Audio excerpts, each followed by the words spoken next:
So the other day I put out a video talking about panic attacks, anxiety, and things like that, and you guys gave some great responses. But one response I got was a way to kind of deal with that, and that way was to create a mindset of gratefulness. What's up, VIPs? Derek here, back with another video, and I love this idea of creating a mindset of gratefulness. Now, what in the world is gratefulness? Well, it's being thankful, being grateful for the things that are going on in your life, the things you have, the things you experience, the people in your life, that sort of thing, the things you're grateful for, because in those moments, it can remind us what good things we have going and help us try to push down some of those bad things. By the way, if you're new around here, my name is Derek, and I help people just like you to discover life after sight loss. Here we do product reviews, life advice, encouragement, how-tos, and so much more. So if all that sounds good to you, I'd love for you to consider subscribing to the channel and turning on notifications so you don't miss another single video. Now, when I think about creating a mindset of gratefulness,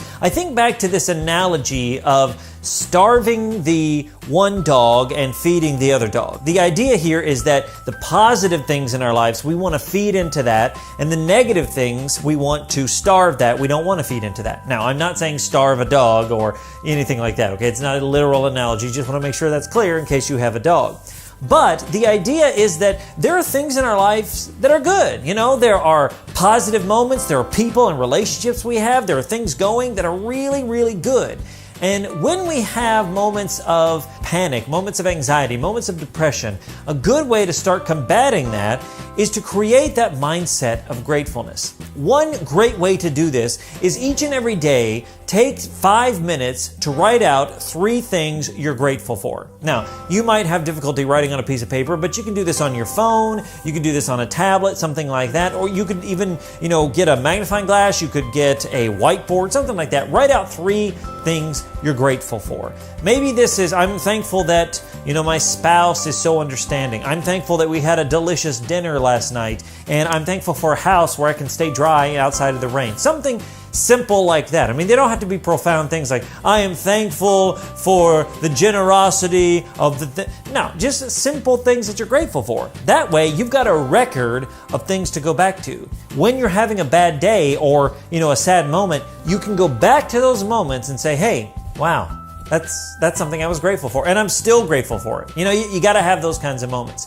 So take time in the morning or at night or sometime during the day, just a few minutes to write out things you're grateful for. And maybe each day is something similar, but man, you start that process and you're going to find that there are so many things in your life that you can be grateful for. And then when you have those moments of panic, those negative moments, you can start feeding into the good things, the positive things. Now look, I'm not saying that writing down things that you're grateful for is going to stop you from ever having anxiety.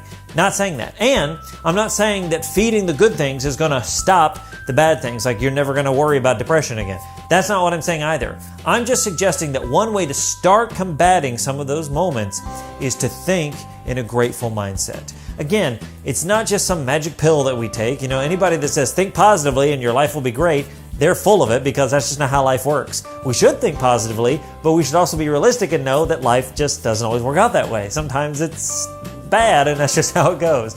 But if we can start thinking a little more positively, a little more in the mindset of gratefulness, it'll start helping us combat some of those negative experiences. So my question for you today is this: what 3 things are you grateful for? I want to hear about them. I want to hear the people in your life, the things you have, the moments you've experienced, whatever you've got. 3 things, 1, 2, 3, that you are grateful for. I'd love to hear about it, and I know others would as well. Let's build each other up together. So go ahead and let me know in the comments below. Hey, if you like this video, if you found it helpful, make sure to give it a big thumbs up and share it out with somebody that you know. And like I said, if you are new, well, make sure to hit that subscribe button and turn on those notifications so that you won't miss another single video. Thanks so much for watching wherever you are. And until next time, remember that sight loss isn't the end. It's just the beginning. My name's Derek Daniel from lifeaftersightloss.com, and I'll see you in the next one.